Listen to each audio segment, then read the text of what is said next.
pessoal da obra. Estamos live. A gente está rindo aqui, porque parece que tem uma obra atrás do Alfredo. Eu falei, ó, o pessoal da obra vai almoçar. Ele falou, quem vai almoçar aqui? Eu não vou, né? Mas, ó, a gente daqui a pouco a gente fala. Gente, muito boa tarde, né? Já é meio-dia aí no Brasil. Não, 2 horas. 2 horas. Me desculpa, 2 horas. É porque aqui na Polônia Por isso que eu falei que eles... Por isso que eu falei para você que eles não necessariamente vão almoçar, eles já deveriam ter almoçado. Puta, agora eles voltaram. Aqui na Polônia são 7, mas está um sol, dia, claro, então assim, eu fico muito perdida no tempo também agora. Bom, para quem não nos conhece, eu e a Cris somos parceiras de uma empresa chamada Terceira Cultura, que trabalha com diversidade cultural, mentoria, coaching, treinamento. E aí a gente decidiu fazer essa série de lives com pessoas que estão trabalhando dentro dessa realidade, já viveram essa realidade, que experimentam isso no dia a dia, né? E uma dessas pessoas, hoje, é o Alfredo Reykdal, que eu tive o prazer de trabalhar com ele na NBS. E, Alfredo, por favor, se apresente para nós. Sim, apresentarei. Primeiro, muito obrigado, Crises, né? Eu acho que a primeira conversa que a gente teve, Cris Dumont, foi muito boa, porque acho que desde quando a gente trabalhou no MBS, vai ter muito a ver com o papo que a gente vai ter hoje, sobre como a gente consegue entender diversidades.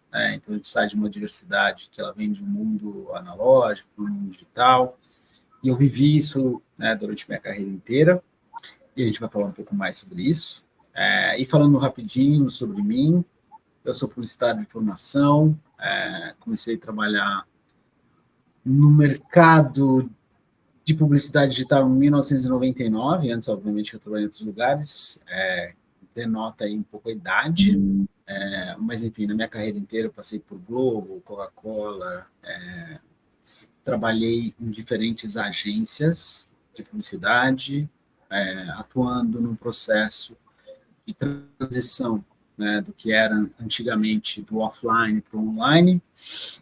E atualmente eu sou, enfim, também liderei agências multinacionais digitais aqui no Brasil, como Razorfish, Digitas, que foram compradas pelo grupo Publicis. Trabalhei na Artplan, fui responsável pelo digital do Rock in Rio, tanto aqui no Brasil quanto também em Las Vegas, que foi a primeira experiência do Rock in Rio nos Estados Unidos.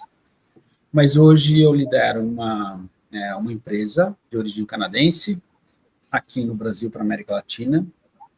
Minha função não é só regional, minha função é global, então eu sou responsável também por times de Product Management, além da operação no Brasil, em diferentes regiões, né? A gente tem escritórios no Canadá, nos Estados Unidos, na Europa, na Ásia, não vou citar todos eles, porque são alguns, e fui contratado bem no meio da pandemia, foi no segundo ano de pandemia, para começar uma operação do zero.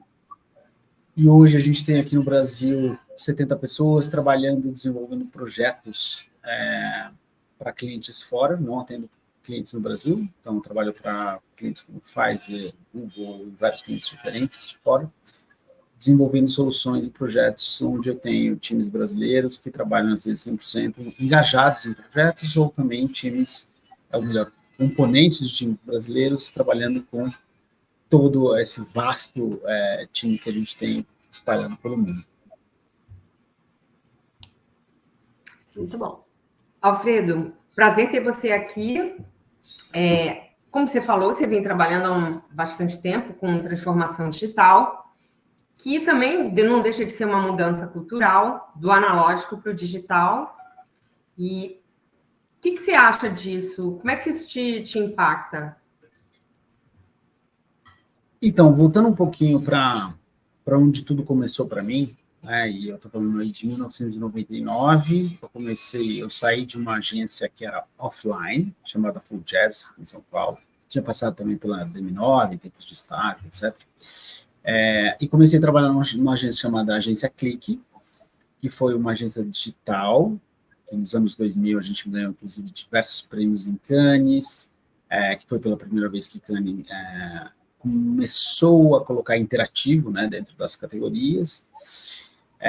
E de lá para cá, eu tive várias passagens diferentes, onde a gente pode dizer essa questão, né, do que é o analógico para o digital, sempre com o desafio de ser um agente transformador dos lugares onde eu fui, para fazer justamente essa transição. Né? Então, de 2001 a 2006, eu fui para a Globo, da Globo.com, e aí, para mim, foi a minha primeira grande experiência em como é que a gente consegue, assim, fight against the machine, né? Como é que eu consigo garantir que um pensamento novo digital, em 2001, uma empresa como a Globo, pode começar a prosperar. Eu fui o gerente de produto responsável pelo BBB 1, 2 e 3, né? Então, e aí, quando eu digo gerente responsável, era pela parte toda digital, né? Então, desde todo o modelo interativo, como é que a gente ia fazer com que as chamadas acontecessem, como é que a gente ia fazer com que tudo dentro da casa pudesse ser filmado, e assim, a gente está falando mais de 20 anos atrás, né? E ali, como eu falei, foi a primeira vez que eu realmente senti na pele como é que a gente chega numa empresa que é muito grande, ela tem um modelo de receita baseado no que a gente dizia, né, que era um modelo offline, etc., onde a publicidade tradicional na época era a grande fonte, né, de resultado, e a gente começa ali como um pequeno vírus a falar sobre esse processo de transformação. Então, para mim, isso foi um grande aprendizado que eu tive. E falar do analógico versus digital, eu acho que é uma coisa, às vezes, muito complexa, porque como eu nasci, né, num mundo diferente, a gente vai falar um pouquinho mais sobre isso também, a gente sempre imagina que hoje o que a gente vê, o que a gente enxerga, principalmente com as novas gerações, é algo que faz parte, né, e é natural. E quando eu conto para as pessoas, às vezes, a experiência que eu tive na Globo em 2001, para conseguir colocar interações do Big Brother aparecendo na televisão, as pessoas não entendem como era difícil convencer a Globo a fazer com que isso aconteça, né? Então, naquele momento, eu aprendi na pele o que é você tentar mover um transatlântico num mar revolto. Né? Tudo isso para dizer que, para mim, hoje, quando a gente fala de transformação digital, ele é menos sobre a questão tecnológica e muito mais sobre mentalidade, sobre processos, sobre pessoas, como é que a gente consegue entender dentro desse cenário quais são os diferentes fatores que movem o negócio para que isso aconteça, né? Uma grande empresa não necessariamente não quer porque ela não quer, é porque ela tem acionistas, é porque ela tem já uma série de questões que são arraigadas e fazem parte da construção cultural dessa empresa, e às vezes quem entra, eu era muito jovem na época, eu tinha 27 anos, assim, você quer transformar tudo, você acha tudo um grande absurdo, onde já se viu, um bando de gente cega que não está vendo nada, mas depois, quando passa o tempo, olhando em retrospectiva, eu falo, puxa, né, como foi, ao mesmo tempo, muito bravo daquelas pessoas que permitiram que a gente fizesse isso naquela época, pardon my French, gente, desculpa, assim, interjeições que as pessoas chamam de palavrão para mim, às vezes é só né, faz parte de um processo de comunicação. Então, eu pensava assim, não, as pessoas estão putas porque a gente está querendo, né, mudar, mas eu também precisei muito entender o que significava, na época eu não tive essa condição, mas, de novo, olhando em retrospectiva, eu falo assim, puxa, realmente fazia total sentido do ponto de vista de por que eu preservo isso. Eu acho que essa é um pouco do problema que a gente tem num processo contínuo de transformação e de mudanças de visão, quando você tem quebras de paradigma, sejam geracionais, sejam do ponto de vista de barreiras tecnológicas, como é que a gente entende e compreende para garantir que esse processo ele possa ser um pouco mais fluido, mas sabendo que a gente vai, sim, ter pedreiras pelo caminho e não tem como a gente evitar que isso aconteça. Né? Cris, vou só fazer uma parte com relação ao que ele falou, porque eu estou aqui refletindo, eu como TI também, né, que passamos por esse... O digital para nós teve muitas fases também, né? Mas eu acho que o que você falou é que realmente, eu acho que conecta isso até com a multiculturalidade, é a questão das pessoas, né? A questão da humanidade, como é que os humanos, como é que nós nos relacionamos com essa mudança toda que houve, né? E que impactou de maneira muito grande as vidas de nós, seres humanos. Então, como você falou, interação das pessoas com uma rede de TV, coisa que antigamente ia só um sentido, agora vai num outro sentido. Então, eu acho que no final, você está falando, eu estou pensando aqui, no final tem muito a ver, sim, com cultura, né? Cultura geracional e cultura das pessoas, como é que cada um encara o novo, o diferente, né?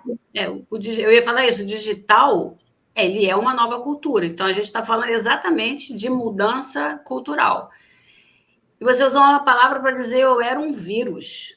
Você era realmente aquele ser estranho dentro de um time que pensava analogicamente, que tinha que passar a pensar digitalmente. E qual é a diferença disso para você ter um time de brasileiros e desse um chefe americano de paraquedas? Vivi isso na Thompson. E se desse aquele americano naquele time de brasileiros, é exatamente é uma mudança cultural, né? Agora, você falou uma coisa, Alfredo, que você aprendeu empiricamente, não tinha consciência de que você estava trazendo uma nova cultura e que aquilo ali era um processo. E a gente sente que trabalhar com a interculturalidade, todos os conflitos que vêm dos times multiculturais, hoje também é empírico. É difícil você ter uma empresa que investe no treinamento de interculturalidade para que as pessoas se preparem, né? Você vai aprendendo na prática, na porrada, como é que você se relaciona com uma nacionalidade na outra, e aí você vai entendendo, mas quantos conflitos poderiam ter sido evitados se você soubesse disso, né? Sim. E isso, para mim, Cris, pegando esse teu ponto, eu acho que é uma coisa em que a gente fazendo um contraste, né? Então, assim, eu trabalhei numa empresa de dono, eu posso chamar de dono, como a Globo, depois fui uma empresa como a Coca-Cola, e aí eu vi um outro universo, que era um universo um pouco distante disso, onde você tinha uma empresa que ela era uma multinacional, que ela também não entendia absolutamente nada do que significava esse digital, e quando fui contratado como um Interactive Marketing Manager, que era a primeira posição que tinha para a América Latina, na região, ao mesmo tempo em que eu continuava sendo um vírus inoculado, mas as minhas barreiras, elas eram menores, porque eu estava numa posição em que essa empresa, que tem mais conhecimento, por quê? Porque ela vive multiculturalidade, ela vive em diferentes países, então ela te trata como algo em que você, ao fazer parte desse grupo, e você integra este grupo, mais do que simplesmente, né, o desafio que eu tinha na época de conseguir trazer essa cultura digital mais próxima, eu também vivia diferentes realidades pensando numa região, né? Então você pega ali, a gente dividia, né, central, dezenas de países na América Central, daí você tinha, América Sul-Norte, o Cone, nosso Cone Sul, onde a gente já tinha diversidades em relação a isso. Então, nesse sentido, eu acho que eu vivi dois grandes desafios. Um é você, como um brasileiro, lidar com diferentes times, que é uma coisa, e a outra coisa é você, como dono de marcas e produtos, como você entende questões também culturais diferentes, seja de acesso, de adesão a diferentes plataformas digitais dentro desse processo. Então, acho que essa foi sempre o meu grande desafio, que era viver nesse processo constante de transição. E aí, por coincidência, eu atendi uma cliente hoje que ela vai ter... Ela é responsável por uma marca, e essa marca está sendo comercializada na China, e os chineses estão mudando a marca toda, pegando o manual de marca e rasgando, porque isso não funciona aqui, a gente vai ter que mudar a cor, mudar isso, mudar aquilo, mudar aquilo outro. Então, como é que você conversa com o chinês sobre isso? Enfim, isso é outro papo. Dentro ainda dessa coisa da tecnologia, antes de entrar na multiculturalidade, a Lívia Marquez, né, que trabalha na Web, ela me mandou um vídeo desse evento. Trabalhou comigo também. Trabalhou com você? Você trabalhou com o mercado inteiro, né? Ia falar, a Lívia é ótima, né? Ela estava no Southwest Southwest. Eu já interajo com ela, eu já passei a interagir como coach, então nunca trabalhei no mercado de propaganda. Então, ela foi nesse evento SXSW, né? Southern. Ou South by Southwest. Exatamente. E aí tem estou conhecendo todo mundo agora, né? MWeb, da Future Today Institute, né? Que está sempre mentorando os CEOs das grandes maiores empresas para eles saberem o que vai acontecer lá no futuro, né? E ela falou uma coisa que ela disse: todos nós, dos boomers até a geração do meu filho, que tem 21 anos, eu fui ver qual era a geração, é a última geração alfa, que nós somos a geração T, a geração da transição, porque nós todos somos essas pessoas que tiveram que se adaptar e estão se adaptando ainda ao mundo digital. Isso faz sentido para você? Porque para mim fez todo sentido, mas eu queria ouvir você como profissional dessa área. Paz, eu já fui algumas vezes South by Southwest, e a InWeb é uma futurologista, então todas as vezes que a gente vai para o evento, ela sempre traz quais são as principais trends e tal. E esse ano foi interessante, porque ela trouxe trends não só do ponto de vista, que aliás aconteceu muito isso no festival, por mais que seja, né, um festival que você tem ali filmes, música, tecnologia, etc., no final do dia a gente está falando sobre seres humanos, comportamento humano, né? Então, assim, isso, e eu gostei muito do que ela trouxe esse ano, porque não foi apenas um viés muito sobre o que essa evolução tecnológica traz, mas principalmente como é que o ser humano precisa conversar com isso, né? E como eu falei, assim, para mim sempre foi o meu desafio, o meu prazer trabalhar nesse processo de transição. E aí teve um artigo que eu estava lendo, que eu achei extremamente interessante, porque eu sou da geração X, certo? Tenho 50 anos, e estava falando sobre a resiliência e a relação das diferentes gerações, né? Então, imagina que, quando eu era criança, eu assistia televisão preto e branco, até por uma questão socioeconômica. Na minha adolescência, eu precisava brigar com minhas irmãs para falar com minha namorada num telefone fixo, nem pensar em WhatsApp, Messenger, imagina, né? Hoje o Messenger seria objeto de um estudo paleontológico. No meu primeiro estágio, numa agência, eu lembro que os computadores ainda eram uma coisa a serem descobertas, né? A gente usava, assim, o mínimo do que seria um Word da vida. E aí, no final desse artigo, e outra, né? Eu ainda mandava fax com pedidos de inserção para os veículos, né? E no final desse artigo, o que ele dizia, que eu achei muito interessante, foi o seguinte: se a gente pensar na geração X, levando para o que a Web trouxe com relação à transição, a gente é um bicho muito mais perigoso nesse sentido. Por quê? Porque a gente conseguiu sobreviver a uma televisão preto e branco, a não ter acesso real-time com nada, ter que conversar com as pessoas no telefone fixo. Então, quer dizer que a gente, neste processo, a gente é fundamental para garantir que esse processo de transição ele realmente aconteça, né? Porque a partir daí, quando a gente olha os grandes desafios que as empresas tiveram, e aí é muito a minha opinião, né? Eu acho que, porque eu vivi muito isso, acho que de 2010 a 2020 as coisas estavam se consolidando um pouco mais do ponto de vista de compreensão do que significa uma transformação digital, mas ao mesmo tempo, hoje o que eu percebo muito é que a necessidade das empresas, pensando no processo de transição, pensando em como é que essas diferentes gerações podem conviver de uma maneira conjunta, o gray hair, ele traz um pouco mais de capacidade hoje de conversa, a partir do momento em que ele compreende um pouco mais qual é a realidade que ele está. Então, significa que eu preciso sempre estar me mantendo, é ótimo, um gerundismo, mas eu preciso me manter sempre atualizado de tudo que está acontecendo, eu preciso saber ouvir, que isso é muito difícil, porque as pessoas ainda têm muito medo de perder espaço, né? Quando você pega pessoas, gestores um pouco mais sêniores, eles às vezes ficam mais preocupados nesse processo, né, de como é que o que eu digo, como eu falo, se eu aceito ou não. E, ao mesmo tempo, a gente tem uma geração que é produtora de conteúdo, que é extremamente fragmentada, que está fazendo acontecer, que não tem essa estrada que teve.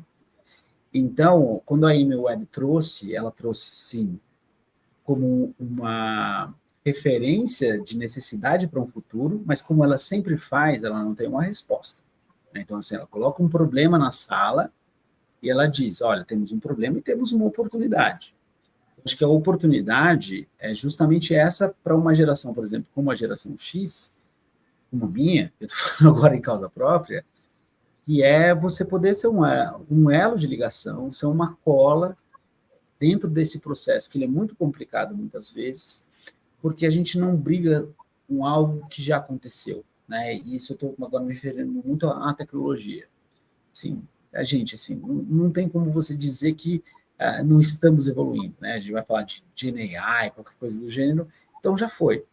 Então, acho que, nesse sentido, o que o IME traz, ela é muito mais numa questão de qual é a nossa capacidade de adaptabilidade para isso, compreensão disso e abrir espaço que as diferentes gerações possam se sentir confortáveis, muitas vezes instituições que estão muito sólidas, têm uma história muito forte, e aí a gente volta para a questão de como é que eu lido com culturas, com parâmetros financeiros, que a gente nunca pode esquecer, porque cultura, por mais que você queira mudar, se você não tem um sponsor, né, de investidores, de conselho, e se for capital aberto, enfim, aí é um mundo à parte, para não virar checklist, né?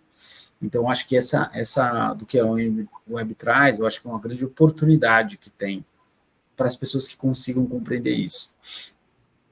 Eu vi isso como uma grande analogia, porque essa live é uma live de multiculturalidade, né? Então, o que nós somos, né? O que a humanidade é hoje é um grande time multicultural, cada um com a sua característica, tentando fazer essa transição da melhor forma possível. Os mais novos têm mais facilidade, os mais velhos trazem um pouco mais de conhecimento que vira as duas, e isso reflete exatamente o que é um time multicultural, que cada um traz uma forma diferente, mas que juntos a gente consegue fazer as coisas acontecerem, né?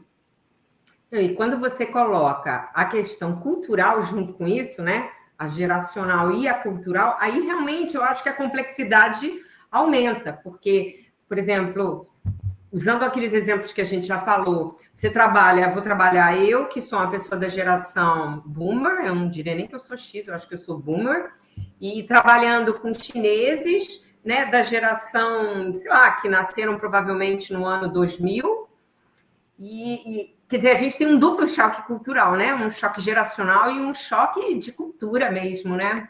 Então, vou entrar de cabeça agora na multiculturalidade, e você já até falou um pouquinho de como foi diferente trabalhar na Globo e trabalhar na Coca-Cola, que a Coca-Cola parecia, pelo que você me deu a entender, já está um pouco mais preparada para essa multiculturalidade que o analógico e o digital já traziam em função de ser uma empresa multinacional. Como é que você viveu isso, e do lado bom, do lado ruim, nessas duas empresas?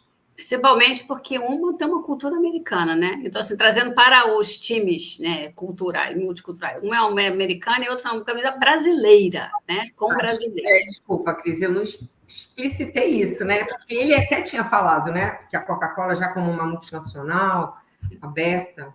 Mas, obrigada, é isso aí. Brasileiro e de dono, né, Cris? Que eu acho que são duas coisas juntas que ficam ainda mais fortes. Mas voltando ao ponto da questão cultural, eu tive acho que o meu primeiro baque foi justamente esse, né? Porque foi a primeira vez que eu fui trabalhar numa empresa multinacional, em que eu era muito rapidamente, que fui contratado para ser responsável, sem nunca ter trabalhado com times da América Latina, por exemplo, que a gente trata a América Latina como um bloco. A América Latina não é um bloco, definitivamente, né? Argentinos, colombianos, paraguaios, uruguaios, e aí costarriquenhos, são completamente chilenos, completamente diferentes entre si.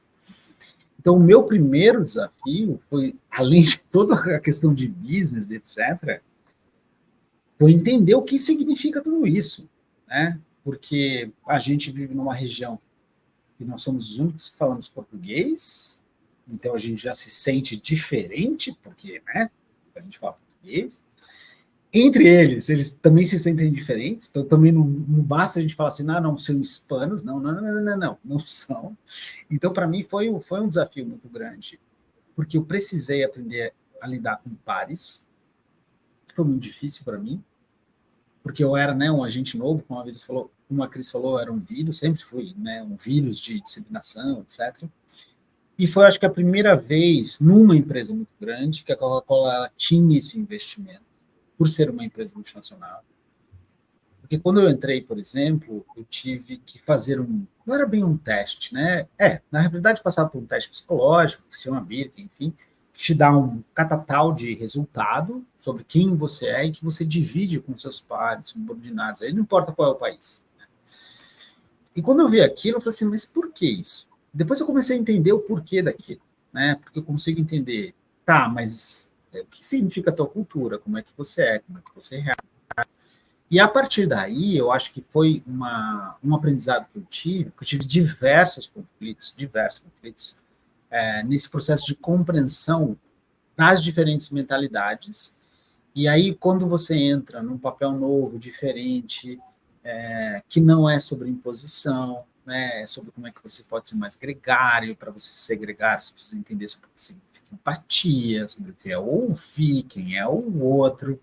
Não vou dizer que eu tipo, assim, foi um puta aprendizado para mim, né?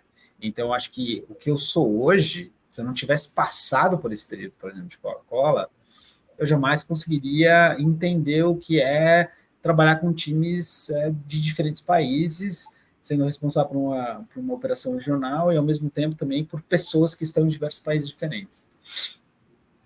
Eu imagino que você ser o primeiro numa posição que não existia antes, que eu acho que era esse o caso, né, que você falou.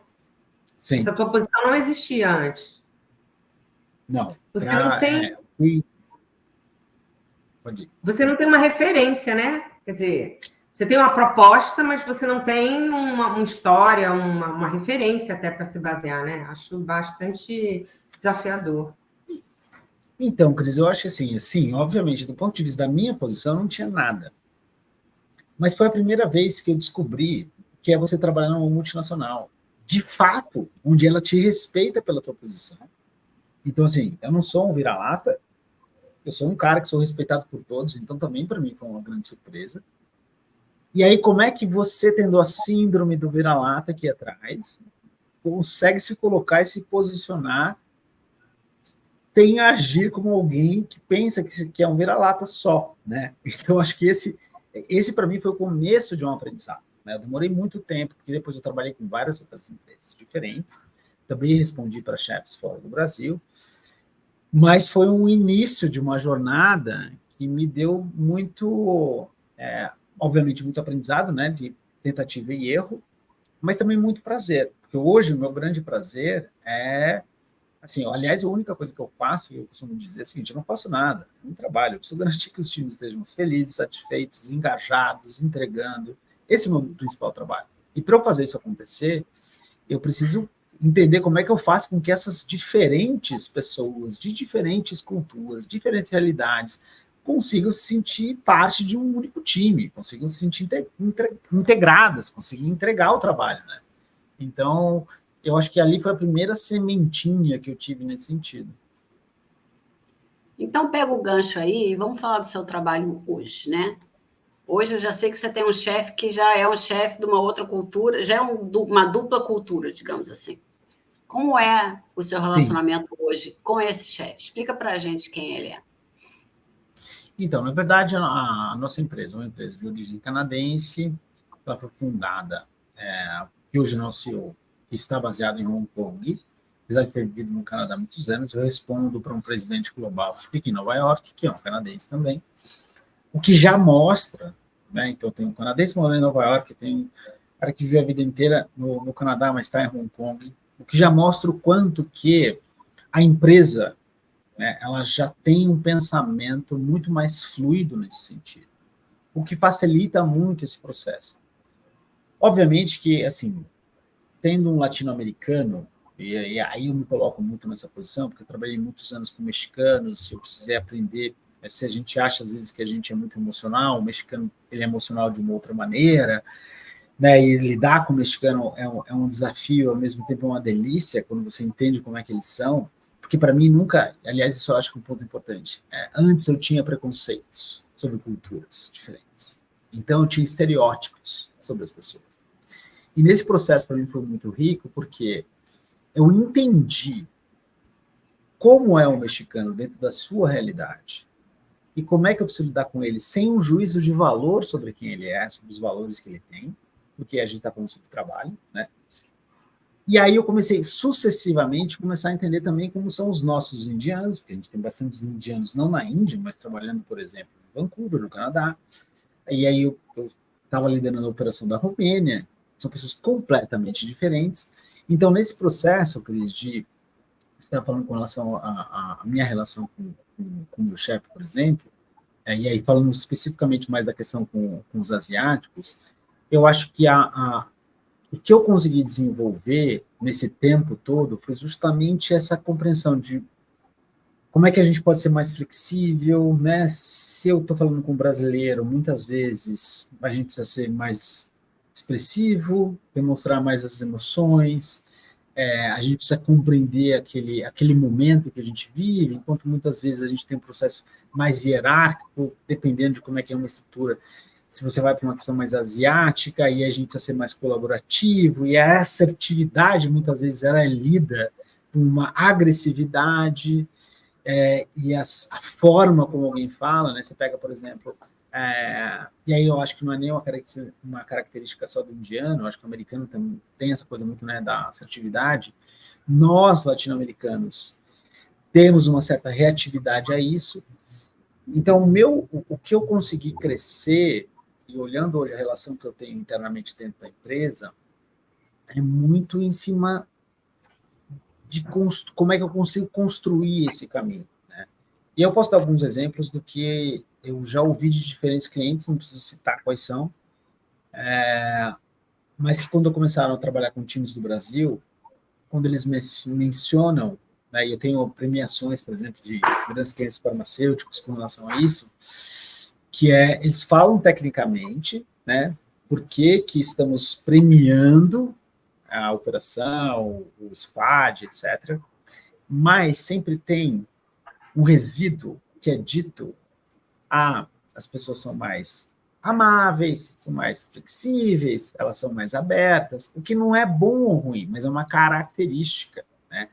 Então, o que eu tento sempre passar para o nosso time olha, isso aqui não faz você melhor, isso faz com que você tenha uma capacidade que muitas vezes não é reconhecida por você, né? Porque eu tenho uma dificuldade muito grande, às vezes, quando trago pessoas novas para o time, que vão começar a trabalhar em squads para projetos que são grandiosos, que a pessoa se sente meio, né? Nossa, eu vou trabalhar com cliente X na Europa, vai.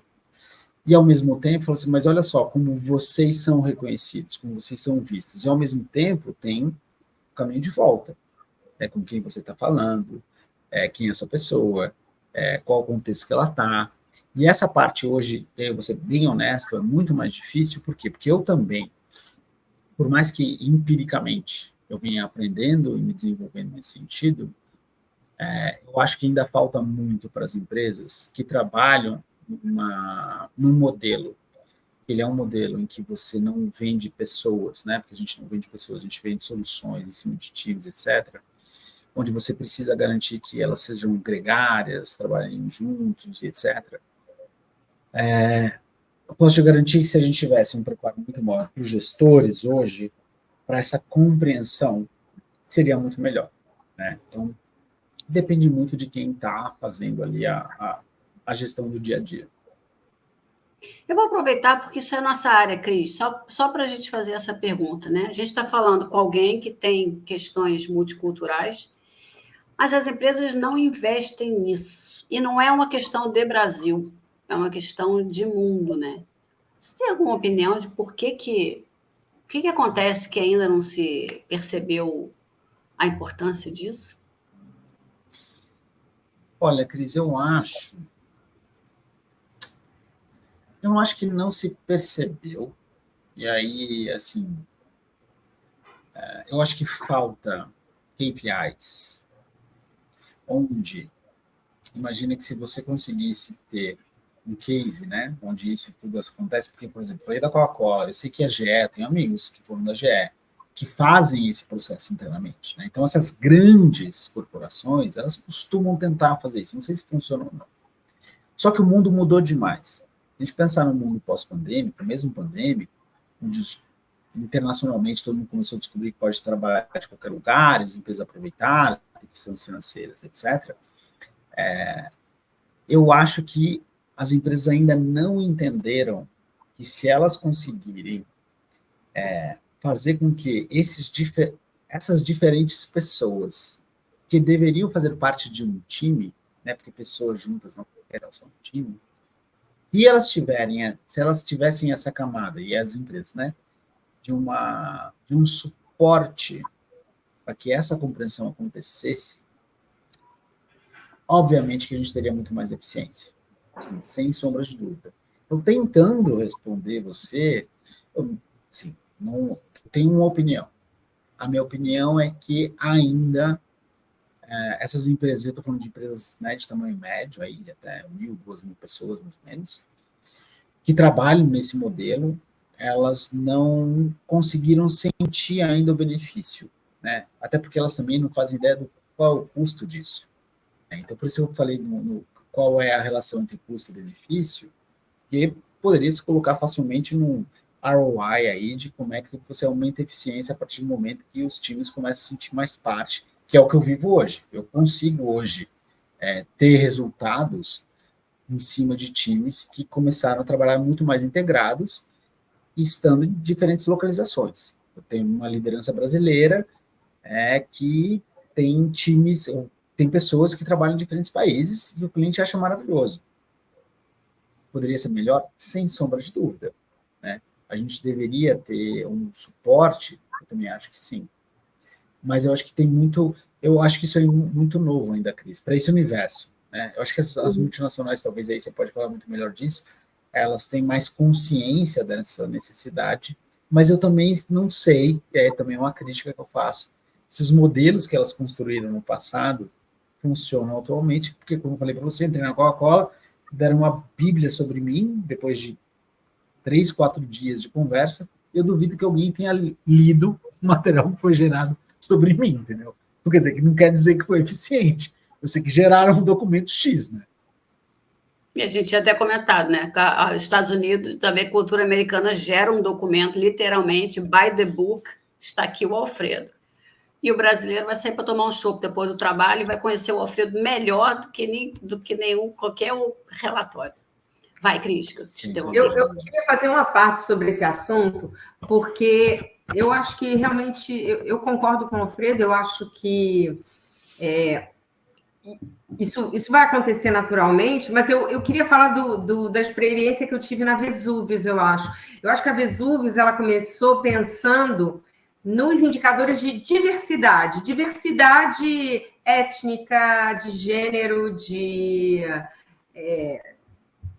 enfim, tentando promover a diversidade na empresa, e aí ela chegou naturalmente na diversidade cultural, porque ela começou a perceber os problemas dos times sul-americanos. E aí aquilo apareceu, puxa, mas acho que o maior problema que a gente tem hoje no nosso time de engajamento, de visões diferentes, é justamente esse viés cultural que a gente não está sabendo lidar com ele bem. E aí, aproveitando isso, Alfredo, queria colocar, você falou dos teus chefes, falou rapidamente dos teus times, mas, assim, que problemas hoje, pelo que você comentou, seus times são remotos, certo? Você trabalha com times remotos. Na verdade, eu tenho híbridos também. Desculpa, pode terminar. Não, fala. Remotos e híbridos. É isso. Eu tenho times só fazendo um parâmetro, só parando rapidinho para dar uma explicação. Eu tenho times, eu sou responsável por pessoas que estão fora do Brasil, eu tenho um time 100% brasileiro, a gente tem pessoas que estão também na América Latina, e eu tenho hoje na cidade de São Paulo 20 pessoas que vão ao escritório. Então, assim, eu tenho tudo que você pode imaginar de modelo híbrido, não híbrido, remoto, enfim, é uma miscelânea enorme. Então, fala um pouquinho para a gente, assim, de que tipo de problema você enfrenta hoje com esse modelo, né? Esses modelos, na verdade, né? Então, quando tudo começou, né? E aí a gente está falando, né? Como eu falei ali, a gente estava foi abril, no final do primeiro ano da pandemia, eu acho que tiveram algumas coisas que foram extremamente desafiadoras sobre, primeiro, o modelo remoto, que ele deixou de ser remoto em algum momento. E a primeira coisa que a gente sentiu foi a diferença cultural na hora que você promove ou que você provoca o modelo híbrido. Né? Porque a empresa, seguindo várias outras empresas, também começou a pedir que as pessoas voltassem para o escritório, 2 para 3, 3 para 2 e por aí vai. E aí foi a primeira vez que a gente começou também a entender o quanto que isso difere de país para país. E a coisa mais impressionante que eu posso dizer para você é o seguinte: no mundo inteiro que a gente tem operação, a gente falou assim, não, então vamos pedir para que as pessoas, a gente fez um raio de deslocamento, quando seria quem está para cá, quando seria quem está para lá e tal, para que as pessoas voltassem de 2 para 3 ou de 3 para 2. Né? E aí, quando a gente começou, quando a gente trouxe para o Brasil, eu falei assim, olha, no Brasil a gente tem, na época a gente tinha 60 pessoas, 60%, né, dos colaboradores fora de São Paulo. E aí a gente falou o seguinte, vamos então não deixar necessariamente obrigatório para que as pessoas, de fato, precisam vir para cá. E por mais incrível que seja, a gente começou a ter muito mais pessoas vindo para o escritório sempre do que o contrário. Então, para a gente foi uma coisa muito diferente do ponto de vista de como essa relação aconteceu. Por quê? Porque a gente começou a ver que os brasileiros tinham muito mais intenção e desejo de vir para o escritório do que o contrário. E essa, para mim, foi a primeira coisa que foi uma grande surpresa, né, que a gente teve. E aí, do ponto de vista de como foi esse dia a dia, né, nessa relação de desenvolvimento de trabalho com equipes multiculturais, eu acho que o grande aprendizado que a gente teve no começo foi principalmente essa adequação de conhecimento dessas pessoas que começaram do zero a se relacionar com que nunca tinham trabalhado até então. E aí eu volto um pouco para esse seu ponto, né? Então, você imagina uma pessoa que nunca trabalhou com times fora do Brasil, elas de repente são contratadas remotamente para trabalhar numa empresa X, que diz que é Y, e que você amanhã vai trabalhar com Z. Então, assim, o grande desafio para a gente, e aí, assim, eu acho que é o que me surgiu agora mesmo, que seria maravilhoso se a gente pudesse ter não um guia, né, um playbook de como as pessoas deveriam lidar, mas como é que a gente pode acolher essa diferença. Então, acho que essa questão do acolhimento diferente, da questão da empatia, do processo de relacionamento, é algo que, infelizmente, ainda vive muito empiricamente. Eu tenho muita sorte de ter pessoas que são pessoas antigas do mercado. A nossa CPO está baseada em Londres, trabalhou anos com times multiculturais, meu chefe em Nova York também. Então, todo mundo tem mais ou menos uma mesma vivência e viveu e experimentou isso. Né? Então, eu acho que seria muito mais rápido o meu processo de aceleração dos resultados que eu tive se a gente pudesse ter tido algum tipo de suporte nesse processo, por exemplo. Tipo, quando a pessoa fosse entrar on-board, vocês teriam um processo, né, de repente faseado, que a pessoa primeiro descobriria a empresa, entenderia como é que o time funciona, também se exporia também, né, para manifestar o que para ela faria sentido, no que para ela geraria conforto e desconforto. É mais ou menos por aí que você está falando? Na verdade, eu vou ser bem mais rasteiro, tomando cuidado para não falar nada que seja dispensável. Mas, por exemplo, tem situações que eu vivi dentro desse processo que você tem, de um lado, o descrédito, né, de alguém que já está, que é de uma outra cultura, de um outro país, de uma outra nacionalidade, e alguém que chega e que não compreende muitas vezes o que significa, já que você nunca trabalhou numa empresa, né, que tem um time, que é de fato um time, que precisa precisa entregar uma coisa, falando uma língua em comum, que não necessariamente é sua língua materna. Então, vamos lá, tem um problema de comunicação, certo? Pode ser um indiano, pode ser um japonês, um chinês, um romeno. E a partir deste momento, eu preciso, primeiro, é a nossa língua. Quer dizer, não é nossa língua. É uma língua que passa a ser comum a todos. Então, já tem um problema de comunicação. Posso ter. Segundo numa mesma sala, eu tenho um indiano, um romeno e um brasileiro. O que aconteceu? E um canadense, que precisam entregar um projeto, num prazo X. Vira uma Babel nesse sentido, que ela é gigantesca. Então, para mim, não basta só. Eu acho que sim, o que você falou, tá, vamos lá, vamos chegar, vamos fazer um onboarding, tá bom. Mas na hora que eu não tenho a previsibilidade do time que eu monto, quais são os perfis, de onde eles vieram, eu acho que mais do que só o onboarding, que eu acho necessário, ou eu trago alguma coisa que eu tenho dentro de casa como uma ferramenta, que é, já que a gente trabalha com esses perfis diferentes, então eu vou pegar e vou permitir que esses times, quando trabalharem com essas configurações, país, língua, etc., eles entendam quem são e como trabalham. Então, é quase como se fizesse um onboarding do time antes, do time. Vocês vão trabalhar e tal. Quase como se fosse um team building abraçando árvore. Mas eu acho que é extremamente necessário. Por quê? Porque eu vivi isso na pele. Entendeu? E eu precisei traduzir algumas coisas. Não, olha só, o romeno é muito mais parecido com o brasileiro, que eu também não sabia. Eu tinha um subordinado romeno que era sensacional. Eu descobri, cara, que eles são quase como nós, por exemplo. Até a língua. E aí que ele dava... Até a língua. Não, até a língua, é verdade, é a raiz latina. E que ele dava com o indiano que às vezes não conseguia se... Então, assim, cara, foi extremamente complicado. É para isso que tem os frameworks. É que é para isso que tem os frameworks, né? Que a gente trabalha com isso, de multiculturalidade, onde você vai descobrir coisas importantes do tipo canadense não é uma cultura hierárquica, mas a brasileira e a indiana são. Então, o brasileiro e o indiano vão esperar o chefe mandar. Mas o canadense não está esperando ninguém mandar nada. Você toma sua iniciativa e faz.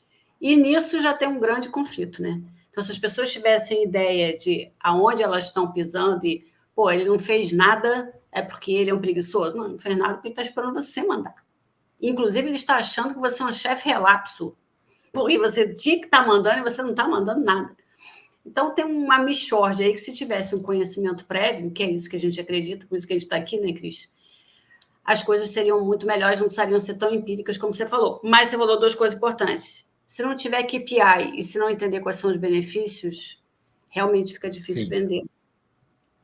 Não, eu ia acrescentar uma coisa, Cris, porque eu acho também os processos, né? Porque as culturas são diferentes, mas, eventualmente, se a empresa decide que, para time que trabalha remoto, existe uma certa rotina, existe um certo procedimento de reuniões, de cadência de reuniões, de objetivos de reuniões. Eu acho que isso também reforça uma necessidade de comunicação e as pessoas também verbalizam no que elas se sentem melhor ou pior.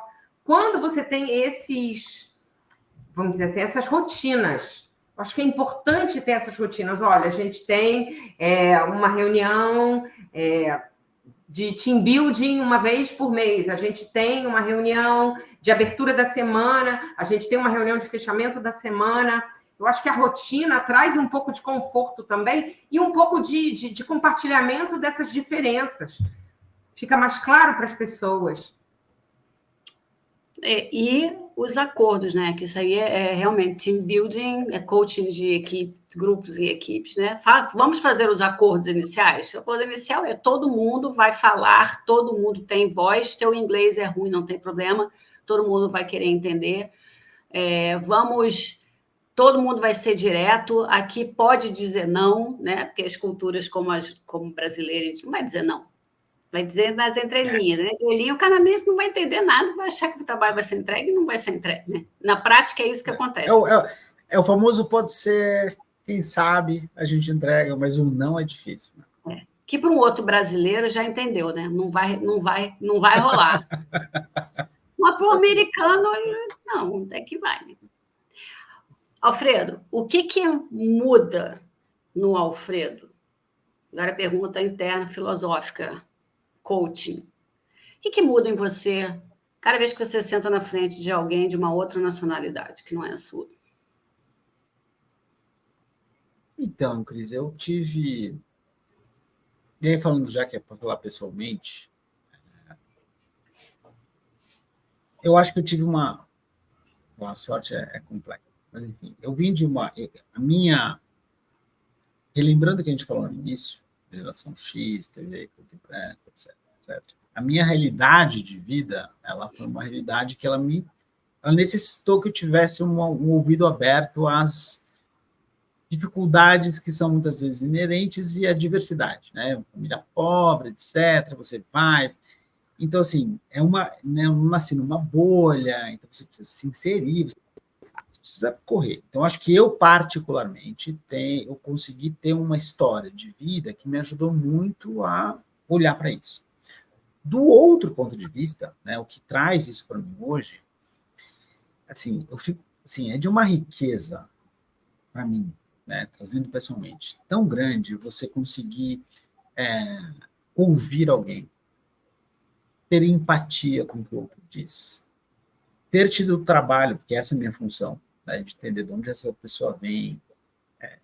E a gente trabalha com pessoas que vieram realmente do Oriente Médio, país, enfim, tem um sírio no meu time que é sensacional, tem um ucraniano, enfim, que não somente o Oriente Médio, mas isso me trouxe uma riqueza de conhecimento e eu acho que de sensibilidade que se eu não tivesse na posição que eu estou, nunca teria, né? Então, eu acho que do ponto de vista pessoal é uma coisa muito, assim, eu não consigo explicar, porque você senta, eu estava na semana passada numa reunião em Atlanta, conversei com você, fui, voltei, por acaso era um indiano, também era um cliente, enfim, e você se sente mais confortável nessa conversa, né? Porque você lida com uma pessoa sabendo um pouco mais do que significa, como é, então você sabe se você vai tomar um drink ou não, dependendo de como é que ele fala. Então, me deu uma versatilidade muito maior.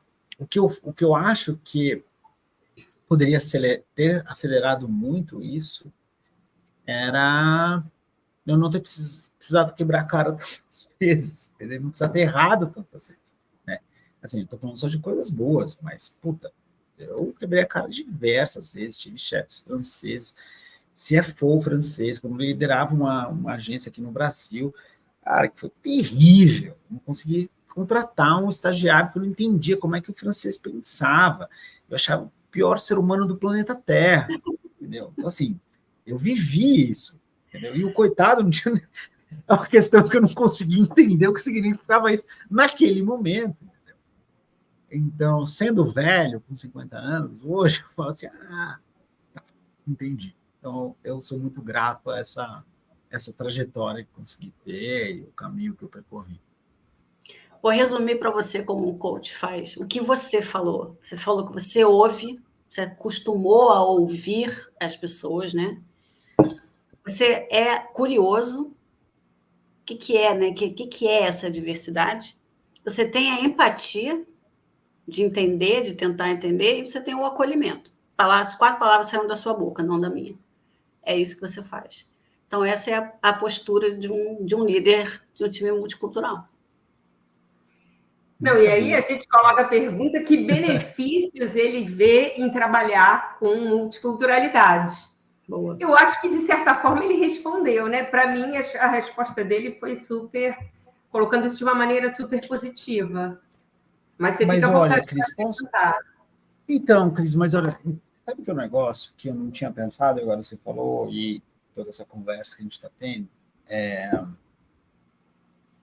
eu acho que a gente, e a Cris, bom, a gente falou um tempo atrás, você falou um negócio para mim que eu nunca tinha prestado atenção, que é sobre o vira-lata. O vira-lata, quando ele se sente vira-lata, sobre o lado ruim, ele é péssimo. Mas quando a gente olha sobre o lado da sobrevivência, ele é maravilhoso, certo? Pega menos doença, é mais amoroso, por quê? Ele sabe que ele precisa de carinho, amor, ele entende com que ele se conecta. Então, assim, para mim, cara, esse negócio assim, gente, mas é tão óbvio. Então, acho que, voltando ao ponto com relação ao benefício, eu acho que a gente precisa entender, do ponto de vista de capacidade, a gente tem total. As pessoas precisam também entender que pós-pandemia, e não vou ser romântico, na verdade, o mercado nos forçou e deu oportunidades para que a gente seja mais integrado, e etc. E a oportunidade, para mim, é exatamente essa. Se a gente consegue compreender o valor que existe, e aí, gente, eu vou falar, eu vivo isso na pele, tá?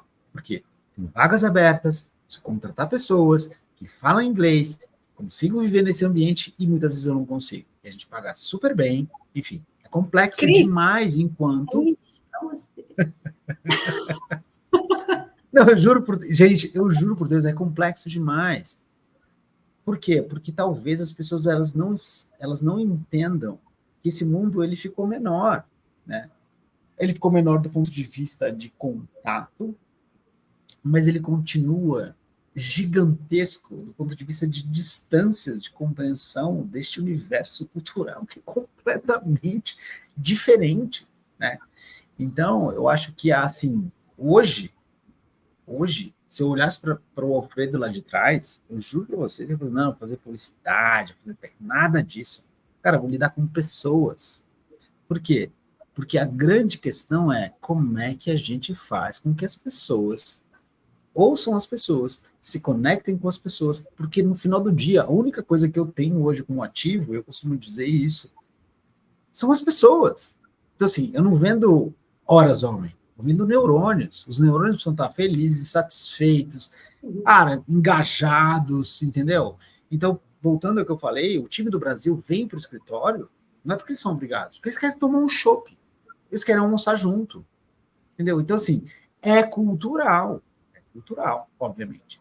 Então, eu precisei também abrir espaço. Ao mesmo tempo, eu tive um perrengue com o time X, mandei um diretor nosso para lá, sentou com um cara, foi tomar um chopp e voltou e falou assim, meu, esquece tudo que eu falei do cara. O cara é sensacional. Faltou o chopp. Não é sobre o álcool, mas é exatamente sobre esse processo de conexão, de compreensão, de entendimento. Que na China não é o chopp. Falei demais. Não, falou muito bem. Na China é o Baijiu, que é a cachaça branca deles, 50% de álcool. São 2 goles daquele e cai bêbado. Mas tem que beber junto. Para soltar logo, né? A pessoa já se solta, já para se soltar e mostrar confiança. Eu bebo na sua frente, me embebedo, porque eu confio em você, porque você é meu amigo. Olha as coisas, né, que estão... Os não ditos, que aí você precisa entender um pouco da cultura. O Alfredo tem que sair, que ele me disse lá pontualmente, porque ele tem outras reuniões lá com os chefes. Não, eu acho que foi super pontual. A gente conseguiu chegar a termo bem just in time. Muito bom, que não é coisa de brasileiro, mas tudo bem, né? É pontualidade britânica, assim que se fala no Brasil, né? Porque no Brasil não é. Mas multiculturais, a pontualidade pode ser britânica também. Pode, né? muito bem, é isso aí. Pode. Alfredo, gente, super muito obrigado. E muito próxima obrigado, live vai ser com o Peter Meyer, que é um suíço, que mora 10 anos no Brasil, que se apaixonou por uma brasileira. Que coisa legal. Sim. E foi morar no Brasil e foi fazer um MBA no Brasil. E a gente pergunta, por que vai fazer um MBA no Brasil? Então, tudo isso a gente vai responder na próxima live dele. Muito obrigada. Super obrigada. Gente. Foi um prazer conversar com você. Boa sorte muito aí no obrigado, seu gente. Sim. A gente vai fechar aqui a gravação. Fica aí para a gente dar um beijo final.